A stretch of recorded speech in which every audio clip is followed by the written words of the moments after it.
Welcome to Proof of PR, your passport to the world of public relations for Bitcoin and Web3. I'm your host, Kelley Weaver, CEO of Melrose PR, a leading provider of communications and PR strategy in our unique industry. Get ready for an inside look into the future of finance, technology, and entrepreneurship from those driving innovation in the space. Join us as we learn how they generate headlines, cut through the noise, and grow their brand awareness through media placements, press mentions, and thought leadership. These are the stories behind their success. This is Proof of PR. Hi, everyone. Today, I am joined by Cory Klippsten, who is the CEO of Bitcoin financial services firm Swan.com. He is a partner in Bitcoiner Ventures, Elzante Capital, and the Bitcoin Opportunity Fund. And as an angel, has funded more than 60 early stage tech companies. Welcome, Cory. Hi, Kelley. Good to see you. It's been all of 2 or 3 days since I last saw you. This is a really fun one because we've known each other for a very long time. We've worked together on Swan for a couple of years. So disclosure, we do work together. Melrose and Swan have a working relationship. And Cory is an absolute dream client in the sense that he really understands PR, the value of it, and media. So I am super excited for this conversation. And if you're really interested in hearing us talk, you can go back and listen to the archives because we did an episode together of the previous podcast, Crypto Token Talk, in 2019, when Cory was talking about Give Bitcoin, which then morphed into Swan. And I'm sure we'll talk about that. So Cory, always a pleasure to see you. We run in all the same circles. So I saw you on Friday, saw you on Thursday. Saw you We're on seeing Thursday, each other again. then Friday. Yeah, good times. So Cory, I'm in your capable hands, Kelley. Lead me. Yeah. So tell us, when did you become a Bitcoiner? This is fun because I think if you tell the whole story, it makes people feel less bad about swings and misses and rocky paths to getting started. So I think it was in my email in 2012, didn't see it, ignored it.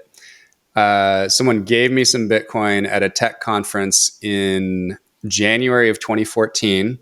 So I actually had it on a blockchain.info wallet on my phone. Didn't bother to read the white paper or do anything else and completely forgot about it. December of 2015, a friend who had some angel stakes in some early Bitcoin adjacent companies. So he was in Balaji's, toaster mining company that became the altcoin education platform for Coinbase. So he was in that, and then I think he was in Ripple, the company, as well. And he asked me to help him put together some slides so he could sell off half of a Series LLC that included those two, but also another 6 companies. Even after putting together 2 slides on Balaji's company and 2 slides on Ripple, that didn't lead me to water and make me drink from Bitcoin's unfathomable depths. But then I guess the next time was the big bull market of 2017. So it was the big run up in the price of Bitcoin and all the ICOs exploding and the ETH run up and everything in spring of 17. So really caught my attention by May of 17. I started reading a tiny bit, started talking to some people, totally confusing. I had been, living in Silicon Valley tech land for many years before that. And all the signals coming from the Andreessen Horowitzes and the Union Square Ventures like Fred Wilson and these guys were, tokens. Every marketplace should have a token. And, it was just this crypto explosion and all these new ways of financing companies and doing things. And, basically the signal just completely lost in the noise. So I wandered through the wintry madness of confusion for almost a year. And it wasn't until late in 2017, so about halfway through this journey of getting to where I think I ended up being Bitcoin only, I met Jimmy Song at a blockchain conference, and that was the first time that I'd actually met a Bitcoiner. Especially in Los Angeles, there's almost no Bitcoiners back then. It was all just crypto people. And so that was the first time I'd met a Bitcoiner and realized that there were people that focused on only Bitcoin and didn't spend any time on all the rest. So I started at least exploring that, listened to his podcast, found Andreas Antonopoulos' YouTube videos and his writings, read those. That took a while. So it wasn't until March, April, where I had seen enough of non-Bitcoin crypto and learned enough about Bitcoin that I was ready to say, okay, this is clearly the one thing here that's definitely real and that is definitely going to be huge, for the rest of humanity. And started trying to shift my activities over toward Bitcoin, was working on a Bitcoin ecosystem fund in summer of 18, which I didn't have the right group of people for, but it was me and Steve Lee, who's now at Spiral with Block and Jack Dorsey and that whole crew, and Dan Held back when he was more into just Bitcoin and not doing much of the altcoin marketing stuff that he does now. But anyway, couldn't get it going just yet. Was still consulting to normal tech companies, SaaS companies, video companies, things like that, toward the end of 2018, but trying really hard to find something to do in Bitcoin.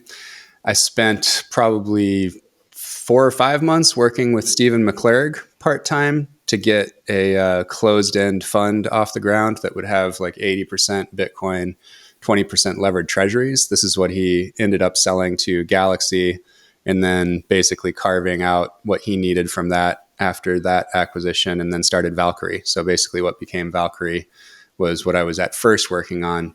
What I realized through the process of thinking about actually operating that business is that the only thing for me to do after getting it going would be essentially going up and down, Wall Street up in New York, trying to convince portfolio managers to put a little bit of other people's money into Bitcoin, which is not really a fun pitch to me.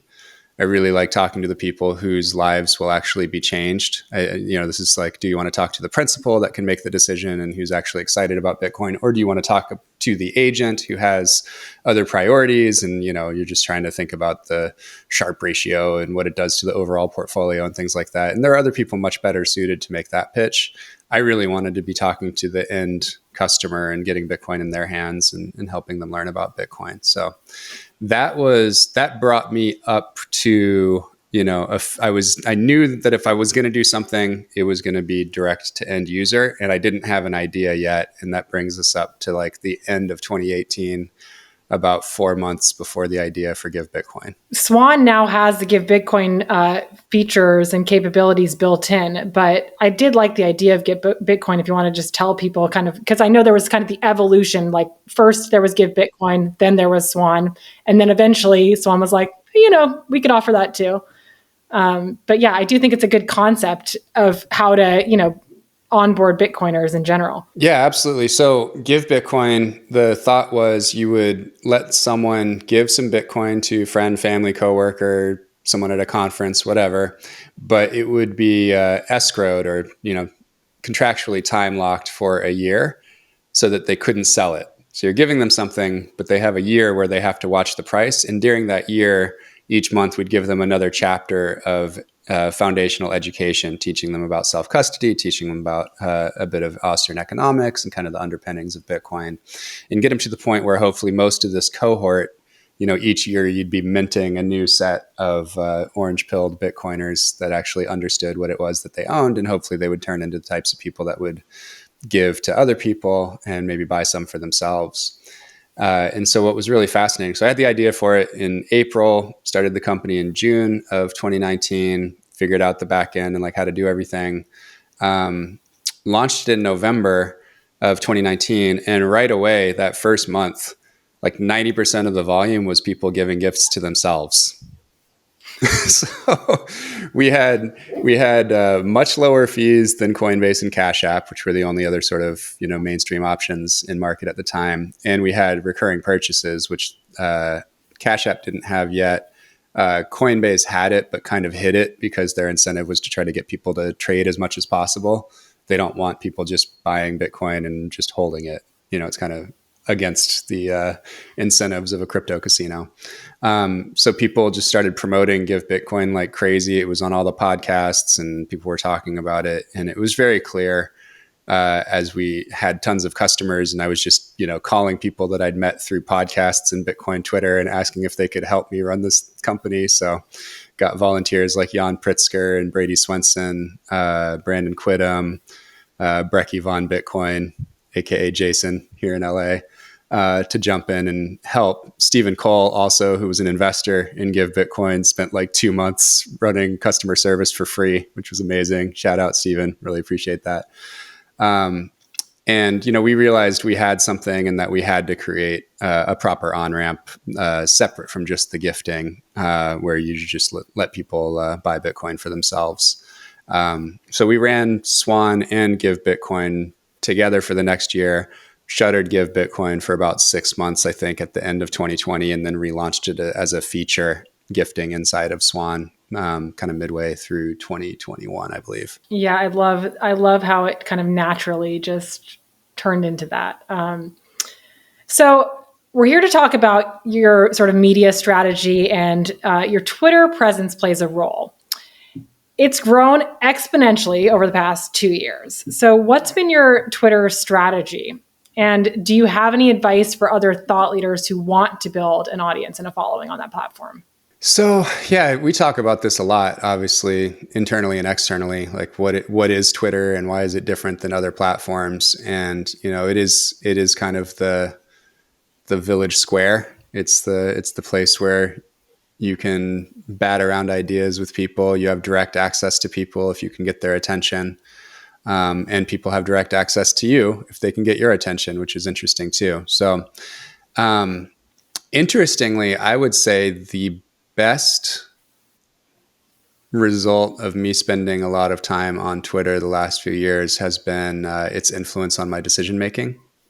I think it helps me have my finger on the pulse of what's going on. It helps me kind of see around corners and make good decisions much more often than I otherwise would. It helps me kind of sense where we are as a brand, where Bitcoin is going, what's working in Bitcoin adoption marketing, and just kind of have a sense of how the media is perceiving Bitcoin. And, you get to see these people and their thoughts and slide into their DMs and create relationships. And it's just kind of, it's an incredible intermediation tool for conversation, thinking, and feeding your mental models to make them more accurate so that what seem like your gut decisions will look lucky to people looking from the outside over and over and over and over and over and over again. But it's because you have good inputs. You also have strong points of view. And I feel like they've gotten stronger as the years have gone on. Like, you're not afraid to be polarizing. Is that part of the strategy? So I have no interest. I have no interest in occupying an edge, because that is an actual strategy, right? Like, you've got people, let's say in traditional markets, like Harry Dent, who's willing to go on TV and say that, the Dow's going to 100,000, because then he occupies an edge, right? And then he'll say, actually, everything's going to zero 2 years later, because he occupies an edge by being the doomsayer. Write books on this and go speak on it. I have no interest in that whatsoever. My goal is to be right and to be known for being right. I try to get things correct. I'm a journalist by training, have an undergrad in journalism, and I was steeped in, objective reporting and having the facts and fact checking and clearly delineating the difference between when you have the facts and when you're venturing into the land of opinion. So I think that's kind of the main thing is, even with this string of sort of combat from 2022, where, I kind of went head to head with Do Kwon and Luna people, and then Mashinsky and Celsius people, and then Sam Bankman-Fried and FTX people. And then over the last 6 months, 8 months now, so November to July, basically, CZ and Binance people. I only say something if I have the goods. Otherwise, I clearly mark that it's, conjecture or opinion or something that I hope for. I'm not in the business of getting things wrong. And you have been right time after time. And we'll talk about those specific stories in a little bit here. You mentioned that you use Twitter as a tool to kind of track media sentiment, build media relationships. At Melrose, that's a huge part of our strategy, using that platform for that exact reason. And I think one of the reasons that you guys have been such great partners is that, we always talk about how we can kind of, I know you're a basketball guy, we can pass you the ball and you can score. And part of that too is just keeping an eye on what's going on in the media. And, do you have any examples of Twitter conversations or DMs with reporters where it's led to placements and relationships. And I know we do our job and try to flag those opportunities to you and your team where we can. But you do a great job on your own as well, because you understand, how journalists work, like you mentioned. Yeah. I mean, well, we collectively, like Melrose and Swan and I, we were in very important part of the biggest story of the year of 2022, because it was the relationships and the trust that we built with the CoinDesk team, going on their show, calling out Sam Bankman-Fried often and early. As an example, back in June of 2022, I was on their show and other shows explaining that his bids for the collapsed CeFi lenders was an indication of something being dramatically wrong with his business, that there was something that he was hiding, and we don't know what it is, but we'll find out eventually. And I didn't know that it was all fraud. I just knew that there was negative equity value in these businesses that he claimed to be acquiring. And it turned out that he was trying to acquire them so that their debts would never be discovered, essentially. Or actually, really, it was his debts to them would not be discovered if he acquired them. So that was the game that was afoot, that was not visible to people on the outside, but it became visible later. And, from working with people like Ian Allison over the summer and helping him with stories and contacts and helping him do his job, on November 1st, when someone, an unknown anonymous source, somebody he knows, I think, but never divulged, gave him the Alameda balance sheet, the first thing he did was get on the phone, call me, and ask if I could walk him through what I saw on it, sent me the balance sheet. I promised to keep it confidential and told him what I saw on it for 45 minutes. And then on November 2nd, when the story broke, I was the only quote in the piece, and the entire piece was basically just, a rewrite of the conversation we'd had the day before. And then we know how that happened the next 4 days. By the 6th, CZ was saying that he was going to sell his FTT tokens, and kind of the run was on. It's such a crazy story, and there's so much to unpack there, because several things you said, I just want to highlight. Like, you understand what Ian needed. You have a relationship with him. You understand that it's a relationship, and you gave your time, you gave your expertise, and you helped him to understand what was going on there. And then also in that example, you were the only one who was willing to go on the record about that. At the time, Alameda was this big, lofty, seemingly, industry giant, and everyone else was afraid. And you were not only not afraid, you were calling him scam, bankster, fraud, and being quoted in the article. To be fair, I'd been calling him scam, bankster, fraud for 3 months by then. I mean, it's just amazing that you were, a part of the industry's history there for sure. But you also, I think much to your credit, you have been very willing to be a resource for these reporters, and they appreciate that. And that's why you get so much inbound now from these reporters. They know that you're willing to be there for them when they need you. And I think that's really important, as people are, because I think a lot of the time people who want press are like, what can they do for me? Not what can I do for them? And you see both sides. It's hard at the very beginning because you don't know a lot about the different reporters. And so I get them on, almost all of them on Telegram, and then a few only on text. But I have all of the reporters that we collectively have surfaced over the last couple of years on DM, not email. And I think that's really cool, because you kind of have that, if you have something good to say, you can kind of just get to them very quickly. And I pitch them stories often, or give them angles that aren't related to Swan at all, and are often related to other things that they cover. Bitcoin probably half the time, but half the time it's some kind of crypto scam that I'm, kind of privy to, or giving them an angle or something that I think that would be a really good story if they do it. And it's happened over and over and over again. We've been the source of dozens of stories over the last year and a half or so, as we've kind of pushed out this strategy of keeping in regular contact with the folks who cover the space. So that's kind of an obvious one. You reminded me, like, New York Magazine ran "Scam, Bankster, Fraud" as a headline, and Calacanis used it on the All In podcast as well. So, Yeah, I wasn't able to trademark that one, but it definitely got some play. It's okay. We know it was you here. I mean, you really kind of helped. You were sort of the source of truth for all of these. Like, you talked about Terra Luna.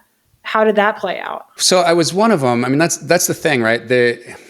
I guess the way to describe where I sat was there were lesser known people that were earlier, and there were better known people that were later. But in each of those, at a moment in time, for an extended period of time for Luna and Celsius, and a smaller period of time for FTX, I was the best known person going hard at those. And I would also say that no one was actually going hard at Luna before me, and that kind of kicked off the whole thing. But what caught my attention, what came out here, it wasn't some kind of pre-planned strategy at all. What it was is I had a long-standing goal of, how did I used to term this? It's basically cribbed from something Nick Szabo said, 7-8 years ago. But it was basically that we kind of have a duty to attack false narratives and keep false narratives away from Bitcoin. And so that's really what it came down to for me. So a lot of people don't know this, but I think one of the reasons I had credibility with people who paid attention is that the first thing that I went hard at was in Bitcoin itself. It was a very influential Bitcoin podcast guest and pretend mathematician named Plan B who came up with the S2F models, which are actually, founded on poor stats work and bad math and are just completely bogus. And, I took a lot of arrows from Bitcoiners, but I built a ton of credibility for having it right. And then also being willing to call out something, on our side of the fence, on the Bitcoin side of the fence. So I think that gave a lot of the crypto beat reporters, knowing that and me being able to talk about that and point to that and say, hey, I'm not just attacking the crypto people. I don't like any bullshit around Bitcoin. And so the thing that followed naturally then was, Do Kwon got famous for coming out as a huge Bitcoin fan and saying that he was going to buy $10 billion worth of Bitcoin. And he was on Pomp's show, and Pomp was pumping Luna, and Novogratz was saying that it was going to be good for Bitcoin and getting a Luna tattoo and all this stuff. So there was a ton of Bitcoin fandom happening around Luna at the beginning of 2022. And that was the Bitcoin conference was around that time, and everyone was talking about how he was scooping up all this Bitcoin for. Yep. Yeah. Yeah. It was the lead up to the Bitcoin conference and all that stuff. Right. And it felt weird. And, I remember digging into it on a Friday night. And as usual, I found a couple of, smaller accounts and people who had been blogging that explained exactly why it was a Ponzi scheme. Now, a lot of people come across this stuff, and maybe what I am able to do is suss out who's right and who's wrong and be very choosy about what I believe and what I don't. So I think that's where the years of journalism and management consulting, frankly, for so many years, probably is a very highly developed bullshit detector and a very good ability to discern what's true and what's not most of the time. And so it really was just 45 minutes, maybe an hour of going deep on Luna one Friday night after putting the kids to bed. And I was convinced that it was going to zero. And I remember, you can find it on Twitter. I think I tweeted out on March 24th of 2022 that Luna was going to zero. And I started getting more vociferous about it. Got in big fights with Pomp and some other Bitcoin Bitcoin adjacent influencers, the orange washing affinity scammer types usually that monetize through altcoins like Pomp, but ostensibly promote Bitcoin. And and then it proceeded to play out exactly as I said it would. 6 weeks later, I think it broke the peg on May 9th, and they were both zero by May 12th. Luna and their stablecoin. Yeah, it's just a crazy story. The bottom line is you've basically used Twitter and the media to build thought leadership for yourself, but then you've also done a great job with the Swan team. First of all, you've built an incredible team around you with Swan. There's just incredible individuals on your team. And not only have you personally been landing wins in the media. You've shared the love amongst your team, and they've built their own relationships too. How has this thought leadership sort of translated to Swan's business? Yeah. So, I mean, as you note, we've got to have 12 people that do national media at Swan, I would think. It's probably about that many. You have a strong bench. Yes. Yeah. So, something like 10% of Swan's staff is in the national media on a monthly basis, which is wild and crazy. I agree. And they're very smart in their areas. And we have people that are, very deep expertise on macro, very deep expertise on Bitcoin tech, on tech in general, on the law, on investing. And so there's kind of almost anything around this space, Bitcoin mining. We have people that are real experts on this. And then, as they, if they're on TV, you got a little swan under there on TV. And if they're in the paper on a big website, it says they work for Swan. So I think it kind of just builds the brand ubiquity. And just, you got to encounter a name 7 times, right? 7 impressions before you get over the hump to even considering a purchase or something like that. And so I feel like us just being out there lays that groundwork. I don't even think we've really started to see it pay off the way it will in a bull market, So what we can say is Swan has been growing in the bear market and the sideways market, which is insane when almost everybody else is out of business. But I don't think that we've seen, I think on the media side and the presence side and the recognition side, it's been at least a 10x, maybe more over the last year and a half. And I expect that to really pay off in a bull market. One example that comes to mind is more recently in June when the SEC came out with their actions against Binance on a Monday morning that was announced. And we immediately flagged it to your team. And within minutes, we noticed that there were 6 Swan team members working in a dock to help us get responses to reporters about what was happening, like within minutes. And I mean, just the amount of speed and agility and, attention that was being paid to this resulted in 13 placements in I think 48 hours. And you were on CNBC and Bloomberg. So, I mean, that's much to your team's credit. Like we can pass you the ball, but you guys, you take it and you run with it and you get us what we need to get the reporters what they need. So, it creates these relationships where they know that they can come to us, they can get what they need quickly, and they can, you can help them understand what's happening here. And you have so many smart people on your team that are willing to be quoted. And those quotes were not just from you. They were from Terrence, they were from Sam, they were from several people on your team. Yeah. Stephen Lubka, Jan, my CTO, like there's so many guys, Hafa, our CIO. Yeah, there's a lot of folks in the media, and they get it, and they pay attention to it, which is awesome. Yeah.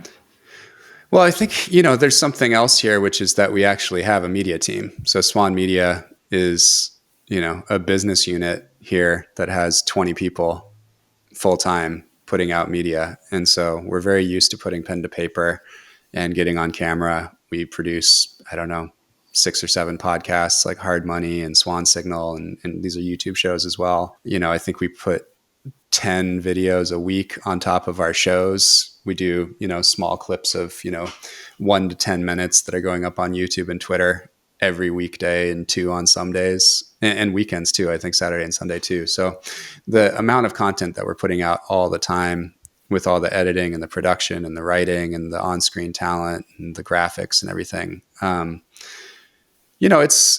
we speak that language because we do it too.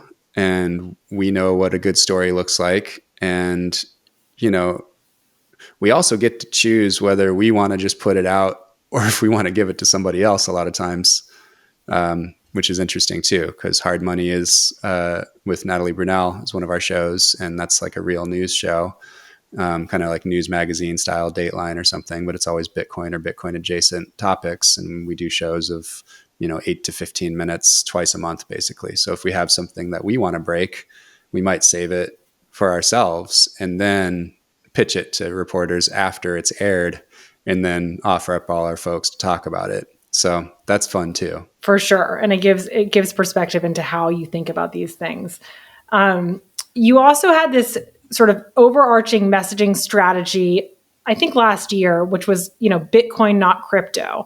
Do you think that you were able to get that through to mainstream media, and has that paid off? Well, it's funny because we started off talking about that in January of 2022, and then all of the events the entire year just fed it completely, which is nuts. So 2020, I like to have a theme for the year. So 2020 was Bitcoin for America because it was an election year, and we did a lot of, we had the campaigns with the viral videos with the best Obama impersonator talking about Bitcoin and stuff like that. So that was like summer of 2020.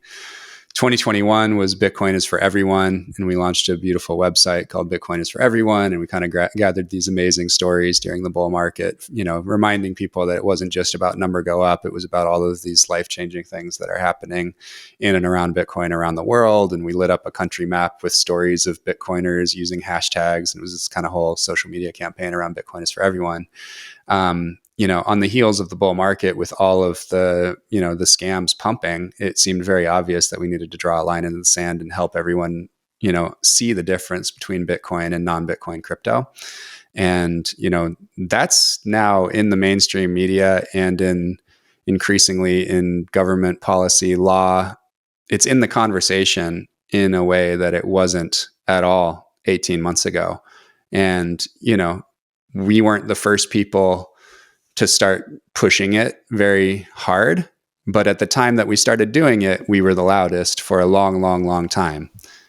And now obviously it's like the SEC and certain legislators and, all kinds of other people that are much more powerful with broader reach than we have. BlackRock doing Bitcoin and not altcoins, things like that. So we carried the torch, for a while, but it was really important that we did. We set out as the overarching Bitcoin, not crypto was great because it was also a tagline that could be used. What we're doing for 2023, first of all, there's been a big hangover of more Bitcoin, not crypto because of how long it's taken to unwind all these scams, and they're just in the news all the time. So it's hard to kind of get away from that work. But we did set out and say in December that 2023 was going to be Bitcoin is cool. And that has fed a lot of the things that are not just sort of responsive, but us when we decide to put something out. We've done the 3-part documentary on the Bitcoin and Harley's tour across America. We've done way, way more with basketball. We have a well-known NBA player that we'll be announcing as a full-time member of the Swan team at some time in the not too distant future.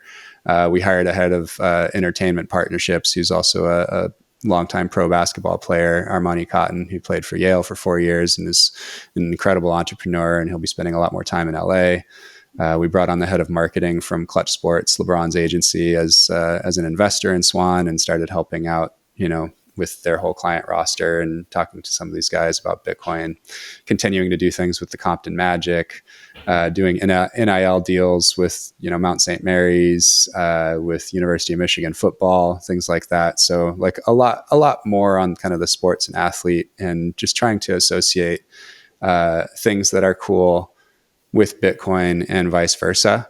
I actually have a Bitcoin brainstorm on Wednesday that I and Deli from the Sacramento Kings, he lives up in the Bay, and Michael Rihani, who runs a product for Bitcoin at Cash App, and a bunch of other Bitcoiners are just getting together, and inviting a bunch of other people, VCs, tech execs from the Bay, and we're just hanging out at the Rosewood for 4 hours in the afternoon, just talking about Bitcoin and just, it's cool. Go to a cool place. Doesn't bother me that we're going to have a bunch of Bitcoiners a couple 100 feet away from the gates of the Death Star. Andreessen Horowitz crypto shitcoin HQ is right there next to the Rosewood, so that'll be fun. Hopefully they'll repent at some point and get rid of all that stuff. But yeah, it'll be fun. Oh, see there, Bitcoin is for everyone. Look, this was the 2021 theme. I still have the coffee cup, and that was the map that we lit up with Bitcoiners from every country. Love it. Love it. During that week that Ian Allison's article was published that we spoke about earlier was also coincided with the first ever Pacific Bitcoin conference. And I know basketball played a role there. certainly making Bitcoin fun and cool was on full display. What I know it's coming up again this October. What can you share about that upcoming Pacific Bitcoin? I know I'm super excited for it. Just the electric energy and vibe that came out of that conference was fantastic. Yeah, I mean, that you nailed it. That's what everybody said. This conference is cool. And, I didn't realize that a Bitcoin conference could be cool. Things like that. And I think it's everything that we put around it and the choices that we made for what the programming was and what the interactions were.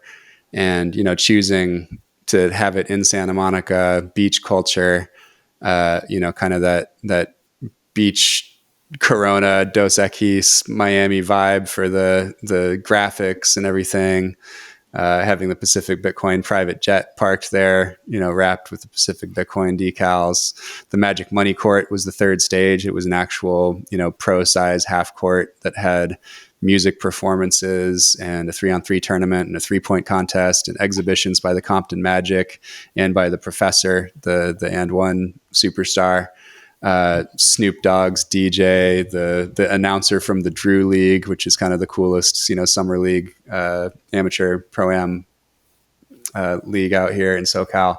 So yeah, there were just so many elements of cool that, a lot of people knew what it was. And then otherwise they're like, what is that? And somebody would tell them and they'd be like, oh, cool. So we're amping that up to the next level. We have partnerships with Red Bull this year, so their activation truck, and hopefully some of their athletes will be there this year. We have Barcode, which is an awesome new, sports drink, coconut water, whatever, with electrolytes or something. But it's Wembanyama, the number 1 pick in the NBA draft, who's playing for the Spurs this year. He's like their big endorser and equity partner in the company. And so they're sending us all the product and bringing some of their people. So I think we'll have some of the Clutch people hanging out. We'll have the Magic back, still working on getting the Professor to come back again. And, obviously a lot of people will be showing up, trying to show that they should be the 3-on-3 champ or the 3-point champ as well. And then, the Swan Dome as a vibe, that goes back to, the first time we had a Swan Dome at the Bitcoin Miami conference a few years back. So being able to bring that again and set it up at our own conference outside of the Barker hangar. So the Barker hangar is this massive airplane hangar. That's the main stage. Then outside of that is a medium-sized stage, which is the Swan Dome. And then, of course, there's the Magic Money Court, which is more interactive and fun. So, yeah, I can't wait. It's October 5th and 6th this year, which is coming up real quick. Is that 3 months away? So yeah, 3 months. And we also have decided to call it a festival. So it's Pacific Bitcoin Festival this year and going forward. So PBF. Who's the main audience for that? Like who are you hoping to attract? Bitcoiners and the Bitcoin curious. I think that's kind of the main thing. We also have a special track for Bitcoin miners because there's a lot to be gained from Bitcoin miners when they can talk to each other, because having a little bit of, 10% better network to access, miners at a cheaper cost, or have engineers that can transform your power generators in a certain way, or, just being in the flow and having a better network is super important in Bitcoin mining. And so we decided to turn our kind of VIP industry day on the 4th. So the Wednesday, the day before, is going to be mostly for the Bitcoin miners and a bunch of their CEOs. And we're planning that with Pierre Rochard, who's head of research at Riot, and a few other folks from the industry. So I think that'll be really cool. I'm interested in, spending some time there. I rolled off the Riot board over a year ago. So after spending 2.5 years kind of following it closely, I'm starting to get ramped up again. And I think there's a lot that can be done there, because Bitcoin obviously has a million things going on, but by far the largest subsector in Bitcoin is mining. Obviously there's kind of like mining, and then there's everything else adds up to, 50% in importance, basically. There's only so many exchanges when there's hundreds of miners, let's say. There also has been a ton of innovation on Bitcoin lately. Do you have any opinions to share on that? Yeah, I think there's been an insane amount of development on Lightning over the last couple of years. I'm really excited to see what happens with little ChatGPT-4 AI bots opening up their own Lightning channels and paying other little AI agents for things that they want them to do, which is now already happening. There's something new every week. So yeah, so that's been all over Twitter in the last week. Is Lightning Labs turned it on and made it so that these AI agents can fund other AI agents or people to do tasks for them and pay them in Lightning. And it's permissionless. You don't have to sign up with anything to do that, which is bananas. And then it can happen, at the speed of compute, essentially. So it's basically instantly you can get this thing started and fund the channel and start paying an agent or a person or post a task that you want done. And I mean, it's crazy where that starts to go. And it's just the earliest days. I'm very bullish on Arc, which is a new layer 2 protocol that will enhance Lightning potentially in a lot of ways and work in concert with it. And in some cases, just replace it for some use cases. So I've been going kind of deep on that over the last month and a half and kind of getting up to speed in what that means. Just like with Lightning, the paper was written, a long time ago. And, 6-7 years later, we're starting to see lots of things kind of at scale in the Lightning space. So it'll be early. You'll probably see, some kind of reference implementation with a few users on Arc in like a year. And then it won't be at sort of commercial scale for another 3 years after that. But the idea that, Bitcoin is just ossified because it makes sense to slow down and be very, very conservative about adding anything at the base layer, which is how protocol development works when it works, doesn't mean that there isn't a ton going on upper layers. And I think there's a chance that a couple of less contentious BIPs, Bitcoin improvement proposals, will go through. In particular, I think it's probably the announcement of Arc, because it's such a good idea. And for it to be fully actualized, it actually does require, I believe it's BIP 119, Jeremy Rubin's CTV proposal, which wasn't getting much traction and was kind of causing a lot of fights back and forth last year. But I think mostly just because of the messenger wasn't going about it the right way. And I love Jeremy and we've had him on our shows. I don't agree with him on everything, but I just think the marketing of his BIP wasn't handled as well as it could have been. And then the ideas for what you could do with it weren't compelling enough to make people want to do it anyway when they didn't love the marketing of it. But now it seems like the fact that it's useful for enabling Arc to be useful not just when you're online, so you could use Arc even when you're offline. You would actually need 119 to be able to do that. So I'm seeing a lot of people that were kind of like on the fence or just kind of following social signals against 119 last year are coming around and saying, okay, now I've looked at it. It's not that bad. There's not any like big downside. So I kind of expect 119 to go through, which will be, I don't know if it's taproot level as far as, the number of things that it will enable, but it could be something really, really broad like that. And that's the type of innovation that I'm interested in. It's things that make Bitcoin better money. I really don't care at all about, counterparty NFT colored coins type stuff from a decade ago that gets like a new moment in the sun because you can bring, altcoin style Ponzi schemes and pump and dumps to Bitcoin. I just don't find it interesting at all. So yeah, I mean, I just like ordinals, for instance, is just like a total distraction and just doesn't really matter. Yeah, I mean, there's a faction of a precious few Bitcoiners that are kind of well known that are kind of,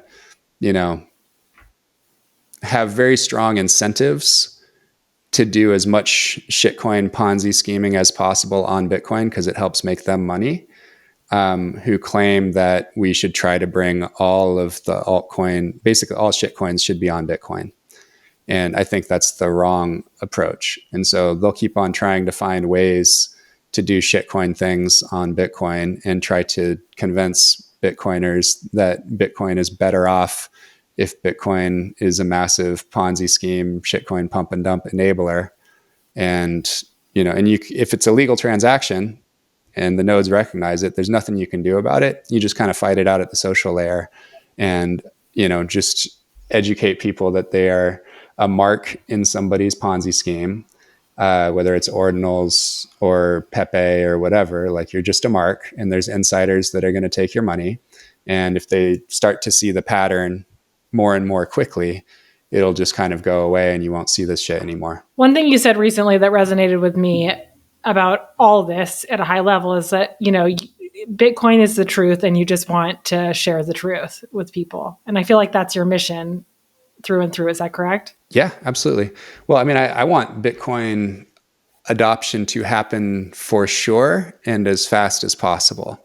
So, my overarching framework is something that I wrote, I think late last year. I think I put it out right after the FTX collapse. It was the race to avoid the war. And that's when it kind of all crystallized for me, like what exactly is going on. But it's this idea that the only thing that could make life for Bitcoiners really, really difficult for, a number of decades would be a concerted, coordinated effort by the US government contra Bitcoin and contra Bitcoiners.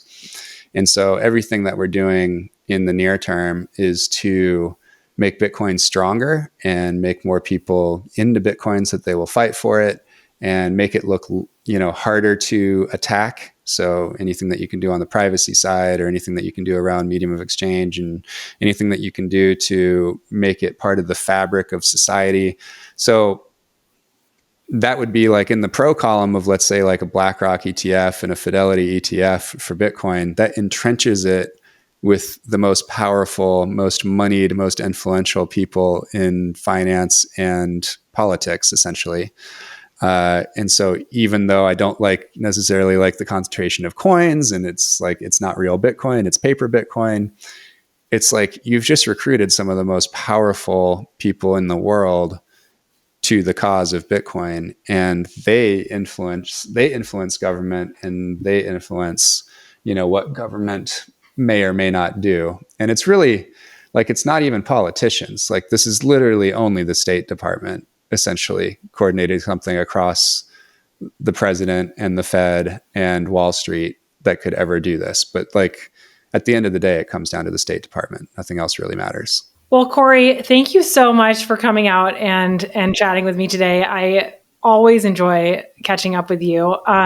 Do you have any closing thoughts? Anything else you want to share? Any resources with the audience? Oh man, there's so many. If you're relatively new to Bitcoin and you're ready for kind of your first book, I always like to recommend Jan's, because that's my favorite book to this day as an intro to the subject. So swan.com/free book. You've got yours back there. Got mine right here. But yeah, Inventing Bitcoin is great. And, otherwise,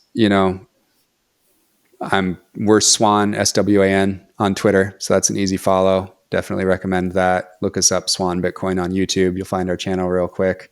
Get on our email list. We email 350,000 people a month at this point. And that list is growing all the time. And it's just full of educational resources. Just kind of helping people, as you said, understand the truth. It's true that if you only tell the truth about Bitcoin, Bitcoin sells itself.